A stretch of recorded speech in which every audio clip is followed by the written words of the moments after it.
नमस्कार, मैं रीमा प्रसाद Republic ईवीक्स cash studio से इस वक्त बड़ी खबर लेकर हाजिर हैं। नमस्कार, आपके साथ मैं हूं श्वेता त्रिपाठी। तो मिशन बंगाल पर बीजेपी के दिग्गज स्मृति और राजनाथ सिंह का बंगाल दौरा। कोलकाता एयरपोर्ट पर राजनाथ सिंह का स्वागत किया गया है। तो बस कुछ ही घंटों में चुनावों की तारीखों का ऐलान होगा, लेकिन उसके पहले बीजेपी किस तरह से अपनी जमीन बंगाल में मजबूत कर रही है, तस्वीरें आप देख रहे हैं।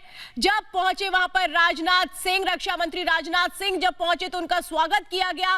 और आज स्मृति ईरानी भी बंगाल में है। यानी आप ये समझिए कि बीजेपी किस तरह से बड़े चेहरों के जरिए बंगाल में अपनी जमीन और मजबूत करती हुई 1500 चुनावी रैलियां करनी है, ऐसा बीजेपी पहले ही कह चुकी है। लेकिन अब जब तारीखों का ऐलान हो जाएगा आज शाम 4:30 बजे, तो उसके बाद जो बीजेपी के ताकतवर दिग्गज और बड़े चेहरे हैं, जिनका जनाधार है, जिनको लोग पसंद करते हैं, वो तमाम चेहरे उतरेंगे चुनावी मैदान में। अगर आज की तस्वीरों की मैं बात करूं तो स्मृति ईरानी एक अलग ही अंदाज में नजर आई।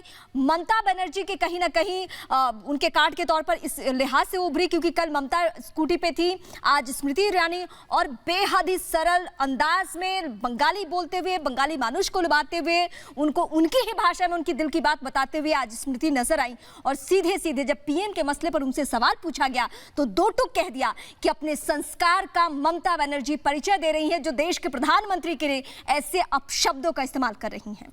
तो मिशन बंगाल किस तरह से बीजेपी लगातार परिवर्तन रथ यात्रा के जरिए कोशिश कर रही है बंगाल में परिवर्तन की बयार बहाने की। दो तस्वीरें इस वक्त आपके सामने है। स्मृति ईरानी जो आज स्कूटी पर सवार होकर के कैसे हर एक उस जगह पर जा रही हैं जहां पर शायद एक जरूरत है लोगों को यह बताने की कि बीजेपी किस तरह से सोनार बांग्ला के उस सपने को आगे बढ़ाने की कोशिश कर रही है। और हमारे साथ हमारे सहयोगी भी इस वक्त जुड़ चुके हैं। हिमांशु, बरखा और सृष्टि, ये तीन सहयोगी इस वक्त हमारे साथ जुड़े हैं। मैं सबसे पहले हिमांशु का रुख करती हूँ। हिमांशु, आप जहां पे मौजूद है वहीं से 4:30 बजे चुनाव की तारीखों का ऐलान होना है, जिस पे देश की निगाहें इस लिहाज से है क्योंकि इस बार जो तमाम पांच राज्यों में जो चुनाव होने हैं उसमें सबसे ज्यादा दिलचस्प अगर कहीं का चुनाव हो चुका है तो वो है पश्चिम बंगाल। एक वक्त में यूपी बिहार पे हम दिलचस्पी से निगाहें लगाते थे, लेकिन इस बार ऐसा माहौल बन गया है कि हम पश्चिम बंगाल की खबरें बारीकी से अपने दर्शकों तक पहुंचा रहे हैं। जी बिल्कुल बिल्कुल बिल्कुल पश्चिम बंगाल का जो चुनाव है सबसे ज़्यादा दिलचस्प होने वाला है और पश्चिम बंगाल को लेकर ही क्या कुछ चुनाव आयोग बोलने वाला है उस पर सबकी निगाहें टिकी होंगी।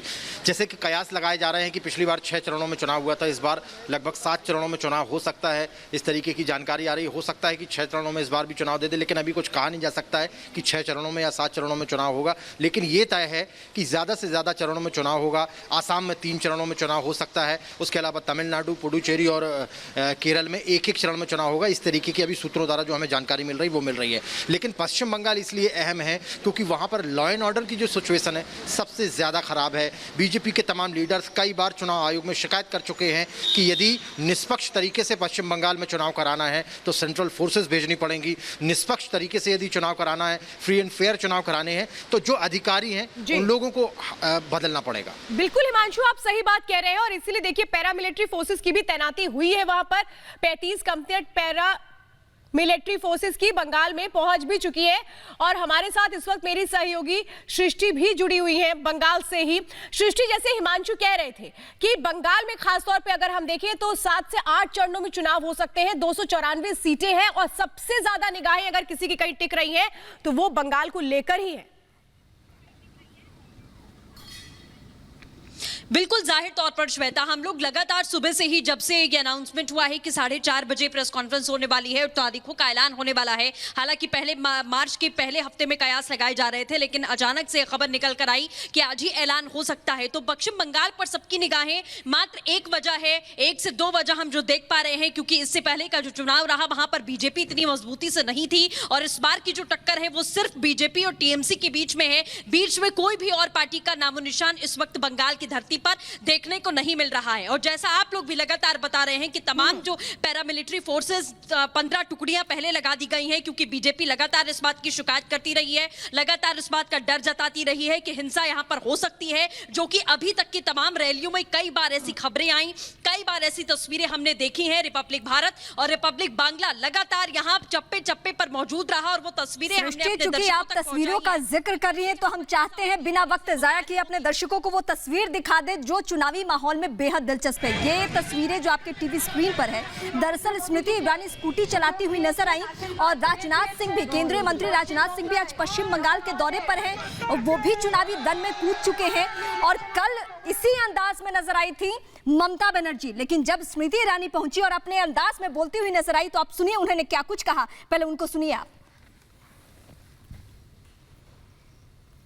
मैम, सबसे पहले मैं जानना चाहूंगी, हुगली में ममता बनर्जी ने प्रधानमंत्री नरेंद्र मोदी को रावण, दानव और इसके साथ ही सबसे बड़ा गुंडा कहा है। देश के प्रधानमंत्री को क्या विद्रोह की राजनीति में इतनी अंधी हो गई है ममता बनर्जी कि प्रधानमंत्री को इन सारे शब्दों से संबोधित कर रही हैं? अपने संस्कारों का परिचय दिया है ममता जी ने और उसका जवाब पश्चिम बंगाल की जनता उन्हें देगी भारतीय जनता पार्टी को सत्ता में लाकर।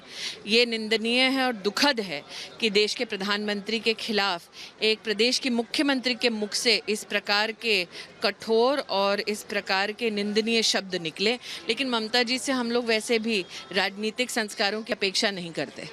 मैम, इसके साथ ही रुजिरा बनर्जी से जो पूछताछ हुई उसमें ममता सरकार की तरफ से तमाम नेताओं ने कहा कि महिलाओं का अपमान बीजेपी कर रही है। महिलाओं की बात करती है लेकिन महिलाओं का अपमान कर रही है, चूंकि रुजिरा बनर्जी से पूछताछ। ममता बनर्जी के परिवार में एक महिला लूट की राजनीति कर रही है, तो क्या ममता बनर्जी का यह मानना है कि लूट की राजनीति करने वाले उनके परिजन को छोड़ दिया जाए? इसके साथ ही मैम, जिस तरीके से तमाम बड़े लीडर्स इस वक्त बीजेपी का हाथ थाम रहे हैं, आगे बढ़ रहे हैं, क्या ममता बनर्जी के जो शब्द इस वक्त निकल रहे हैं वो उसी की बौखलाहट है क्योंकि जनाधार बढ़ता जा रहा है बीजेपी का? भारतीय जनता पार्टी के नेतृत्व को, कार्यकर्ताओं को पश्चिम बंगाल की जनता अपार सहयोग और आशीर्वाद दे रही है। निश्चित रूप से ममता बनर्जी के खेमे में इस प्रकार की बौखलाहट है।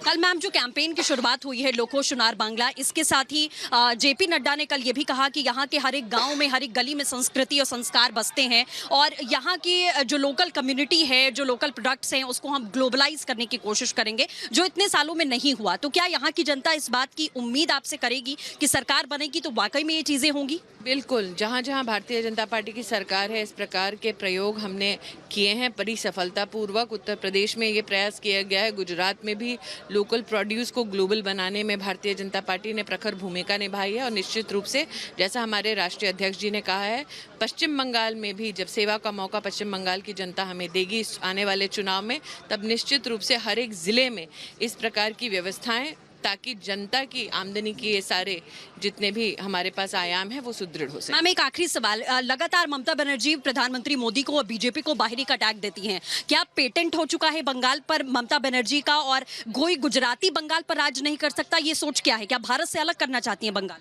मेरा ये मानना है कि इस प्रकार के ओछे शब्द तभी वो व्यक्ति कहता है जब उसको हार अपनी साफ नजर आती है। और मुझे लगता है ममता बनर्जी अपनी हार चुनाव से पहले ही स्वीकार कर रही हैं, वरना कोई भी व्यक्ति जो संतुलित राजनीति करता है वो इस प्रकार के अपशब्दों का इस्तेमाल नहीं करता, वो इस प्रकार के बंटवारे की राजनीति नहीं करता।